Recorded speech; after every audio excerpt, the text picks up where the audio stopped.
ফিলিস্তিনিদের ওপর গণহত্যার প্রতিবাদে ঢাকা বিশ্ববিদ্যালয়ে বিক্ষোভ সমাবেশ করছে ছাত্রদল।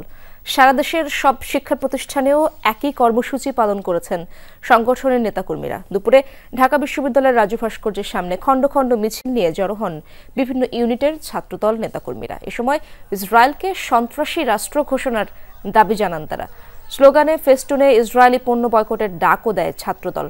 সোমবারের নো ওয়ার্ক নো স্কুল কর্মসূচিতেও সংহতি জানিয়েছিল বিএনপির এই ছাত্র সংগঠন।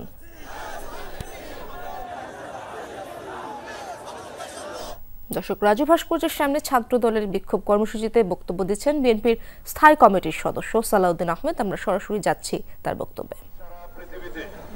মুসলিম বিশ্বের যারা মুরব্বী তাদের প্রতি আহ্বান জানাই, আপনারা সারা পৃথিবীতে নির্যাতিত মুসলিমদের পক্ষে আপনাদের কণ্ঠ উচ্চকিত করবেন।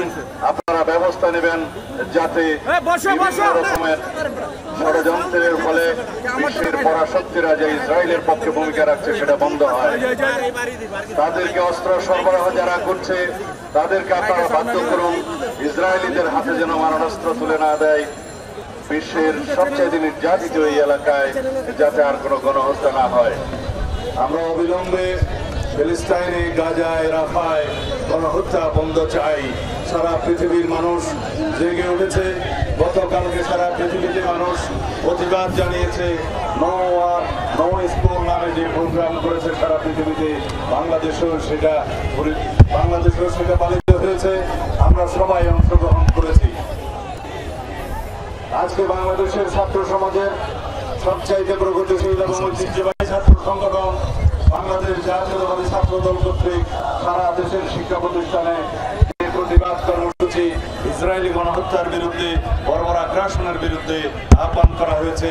তার সফলতা কামনা করি এবং যারা অংশগ্রহণ করেছেন তাদেরকে ধন্যবাদ এবং কৃতজ্ঞতা জানাই। আপনারা জানেন, বাংলাদেশের বিগত ফ্যাসিবাদী সরকার আওয়ামী লীগ পরোক্ষভাবে ইসরায়েলকে স্বীকৃতি দিয়েছিল।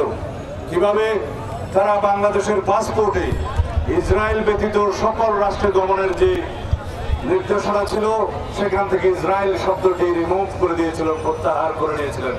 তার মানে দাঁড়ায় তারা ইসরায়েলকে স্বীকৃতি দিয়েছিল, অথচ তারা বাংলাদেশের মুসলমানদের পক্ষে, সারা পৃথিবীর মুসলমানদের পক্ষে মায়া কান্নাও কান্ত। বাংলাদেশের বিরোধী রাজনৈতিক কর্মী এবং যারা ফ্যাসিবাদের বিরুদ্ধে আন্দোলন করেছে সকল গণতান্ত্রিক শক্তি, সামাজিক শক্তি সহ দেশের আপামর জনসাধারণের বিরুদ্ধে আড়ি পাতা যন্ত্রের মাধ্যমে যে নির্যাতনের তারা সূচনা করেছিলেন, সেই আড়ি পাতা যন্ত্র পেগাসাস স্পাইওয়ার সেই ইসরায়েল থেকে তারা খরিদ করেছিল এই হাসিনা সরকার।